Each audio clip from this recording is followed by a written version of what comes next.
Awali aktivitas dan pelayanan Anda melalui renungan pagi menjadi putra dan putri Allah. Terdengar panggilan Roh untuk mengangkat salib, dan mereka yang mengangkat salib akan menemukan bahwa salib mengangkat mereka.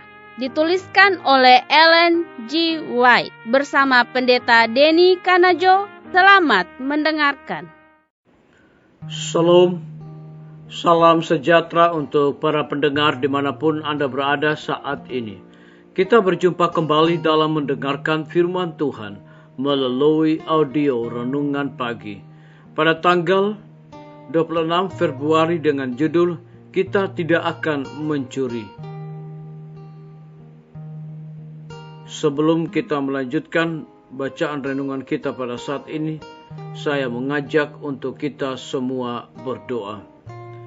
Bapa kami yang bersemayam di dalam takhta kerajaan sorga, terima kasih oleh karena rahmat yang begitu besar dan luar biasa bagi kehidupan kami dalam peristirahatan malam kami. Hingga tiba pada pagi hari ini kami bangun dengan tubuh sehat dan segar. Sebelum kami melakukan segala aktivitas kami rindu untuk mendengarkan kebenaran firman Tuhan. Berbicara melalui hamba pada saat ini, karena kami siap untuk mendengarkannya. Ampuni kami Tuhan, karena kami sudah berdoa hanya di dalam nama Tuhan Yesus dan Juru Selamat kami. Amin.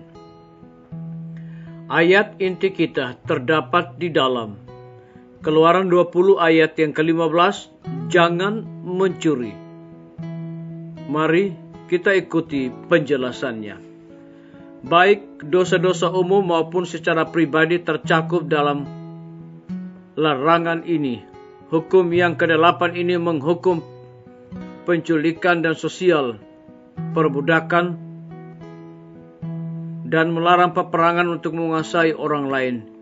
Itu menghukum pencurian dan perampokan. Dituntutnya kejujuran dalam hal-hal yang paling kecil dalam segala urusan hidup. Hukum itu melarang ketamakan dalam perdagangan dan dituntutnya pembayaran utang atau upah yang adil. Menyatakan bahwa setiap usaha untuk mencari keuntungan bagi diri sendiri dari kelalaian, kelemahan untuk kemenangan orang lain dicatat sebagai penipuan di dalam buku sorga. Hukum yang ke-8 itu harus menjadi benteng jiwa dan memagari manusia di dalamnya, sehingga ia tidak akan mengadakan pelanggaran yang berbahaya, yang cinta dirinya dan keinginannya untuk laba akan dibuat atas hak-hak sesama manusia. Dilarangnya segala macam ketidaktulusan, ketidakadilannya, atau penipuan, biarpun itu umum, betapapun itu dimanfaatkan oleh dalih-dalih yang mungkin masuk akal. Jangan mencuri diutus oleh jari Allah di atas lobah batu, namun betapa banyaknya pencurian terhadap kasih yang dilakukan dan itu dimaafkan. Pertunangan yang dapat menyesatkan dipelihara, hubungan-hubungan rahasia diteruskan, hingga kasih sayang seorang yang tidak berpengalaman dan yang tidak mengetahui kemana pertunangannya akan bertumbuh, berada dalam satu tindakan yang ditarik menjauhi dari orang tua dan letakkan di atas seseorang yang sebenarnya tidak layak dicintai. Alkitab menyalahkan segala jenis ketidakjujuran. Meremehkan hati ialah suatu kejahatan yang bukan main besar di pandangan Allah yang suci. Sebagaimana kita berurusan dengan sesama manusia dalam cara yang jujur atau mengadakan penyelewengan secara berani, demikian pula kita akan memperlakukan Allah. Orang-orang yang terus berbuat hal-hal yang tidak jujur akan terus melakukan kebiasaan mereka sehingga mereka menipu jiwa mereka sendiri serta kehilangan sorga dan hidup yang kekal. Selama langit dan bumi ada, prinsip suci dari hukum Allah itu akan tetap ada, suatu sumber berkat memancarkan aliran-aliran untuk menyegarkan bumi.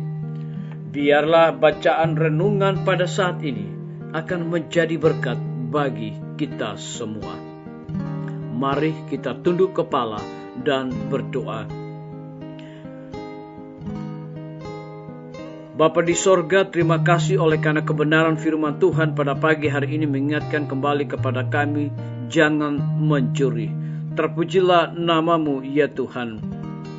Pada saat ini, hamba berdoa untuk pemerintah kami. Tuhan berkati Bapak Presiden bersama dengan wakil, seluruh menteri dan stafnya. Hikmat dan kasih sayang Tuhan dilimpahkan kepada mereka agar dapat menjalankan roda pemerintahan boleh sesuai dengan amanat dan titah Tuhan. Kami juga berdoa untuk guru-guru kami. Tuhan memberkati dengan hikmat dan kasih sayang Tuhan di tengah-tengah pandemi ini agar mereka dapat menjalankan tugas dan tanggung jawab mereka dengan sebaik-baiknya. Kami juga menyerahkan para tim medis. Tuhan berkati dokter, perawat, bidan, dan semua para pekerja kesehatan yang ada di setiap rumah sakit dan puskesmas yang ada di Indonesia. Mereka sangat membutuhkan pertolongan dan kuasa Tuhan yang ajaib. Kami juga berdoa untuk para pimpinan kami, dari tingkat yang tertinggi sampai kepada gembala jemaat. Kiranya urapan Roh Kudus Tuhan akan menyertai mereka senantiasa. Kami juga menyerahkan akan pimpinan-pimpinan gereja Tuhan dari tingkat yang tertinggi sampai kepada gembala jemaat. Kiranya hikmat dan kecurahan Roh Kudus akan dicurahkan kepada mereka agar mereka bersukacita dalam melaksanakan segala tugas dan tanggung jawab mereka. Kami menyerahkan TNI, Polri, PNS, wira swasta, petani, pedagang, nelayan, tukang grab, dan saudara-saudara kami yang ada di dalam penjara. Kami serahkan mereka sepenuhnya ke dalam tangan kasih dan rahmat Tuhan. Kami juga berdoa untuk para pendengar yang setia dimanapun mereka berada saat ini, yang berulang tahun dengan bertambahnya usia yang Tuhan percayakan bagi hidup mereka. Mereka selalu bersyukur dan melayani Tuhan senantiasa.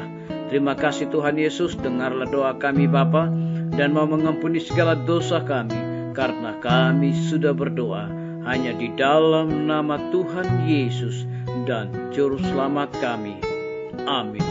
Sampai jumpa.